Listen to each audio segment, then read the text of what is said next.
waxa saa loo galayo waxa weeye waa askartii janan ka soo fakatay oo u socotay ciidanka Soomaaliya borderka jooga. ilaahay baa idinku dhaarshay fiiriya tuutii Soomaaliya surku jaraya kaasna gacantu jaraya. Soomaali sidaas u dambeysay intay reer hebel iyo reer hebel isku haystay. waa Kenyaan ciidanka Kenya weeye. adduunka ilaahay baan kugu dhaarshay adduunka waa in maxkamadda caalamka laga soo lagu dacweeyo weeye oo basiir gacanta meesha taalo. waa qof ay dileen cawaan waxaas annagoo islaam ah boqolkiiba boqol waxaanu ka raadinaynaa inay waddankeena noo qabtaan. ilaahay baa idinku dhaarshay fiiriya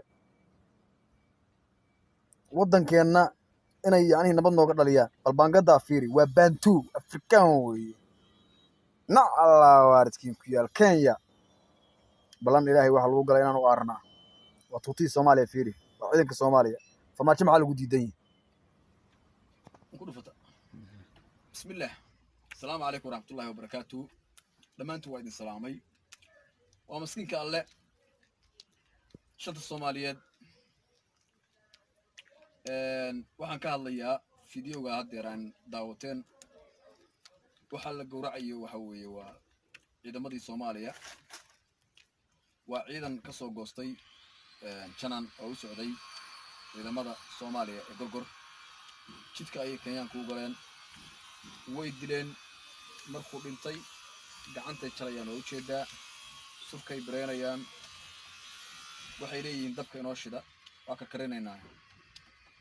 waa Kenyaan waxaasaa inoo galaya 7 markaan weerarayna Ethiopia maxamed siyaad darro wuxuu yidhi Kenya waxaan u diraynaa gabdhaheena waxaan u diraynaa buu yidhi.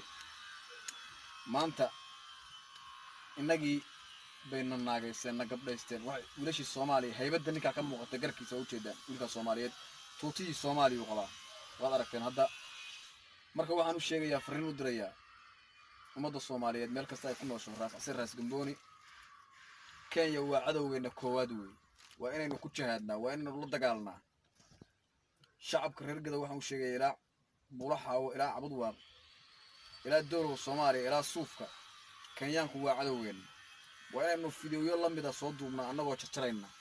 shacabka intaa farayaa ciidamada gorgorna waxaan leeyahay firisinkiinu waa inuu noqdaa Mandera Town.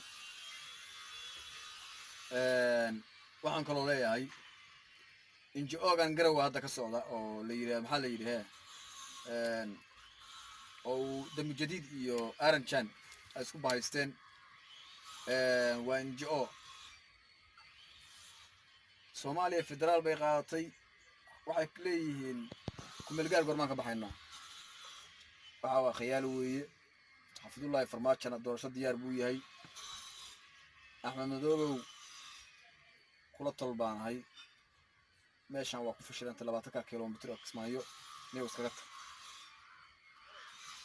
mid kalena waxaan leeyahay wiilka reer boqor ku fogaan maayo daniyow madaxweynaha iyagii baa. laakiin Dami Jadiid inay siyaasadda ku soo galisay miyaad ugu abaalgudaysaa? anigu waan yaabay.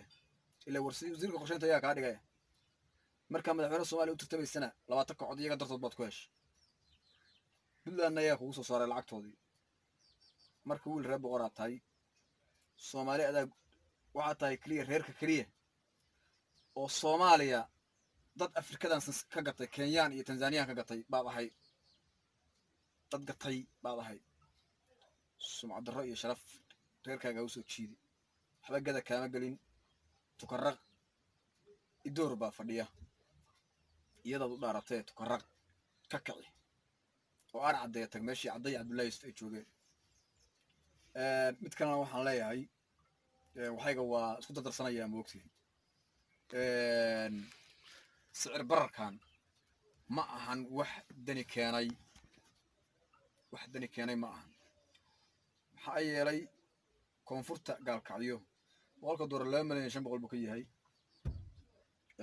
dhankan waqooyigana wuxuu ka yahay 4,500,000. lacagtii Puntland qoondada ay u lahayd oo lagu kabi jiray maamul goboleedyada ilaa inta farmaajo anu waa taageera farmaajo ilaa inta farmaajo xilka qabsaday waa ka jara hirshabeelle iyo galmudug iyo koonfur galbeedna waa ku kabaa iyo banaadir waa dhaqaalihii caalamku ku deeqay weeye iyo world bank marka hala yaabinine shacabka ku mudaharaadaya garowe laamiga burburinaya waxaa idiin sheegayaa war ha iska burburinina hantidan idinkaa leh intaas baan leeyahay fiqiga ummadda soomaaliyeed shanta soomaaliyeed waa maskiinka alle aad baan idiin salaamayaa soomaaliya ha noolaato etoobiyana waa walaalehen etoobiya anigu dhihi maayo etoobiya waa walaalehen laakiin waa na ammaan gelis oromo waa isnaqaanaa wayna ammaan gelisay oo siyaasaddii arrimaha gudaha way ka dhex baxda laakiin kenya waa ku gubanaysa waa ku holcaysaa farmaajo markuu soo noqdo kenya waa ku holcaysaa saas baan soonayaa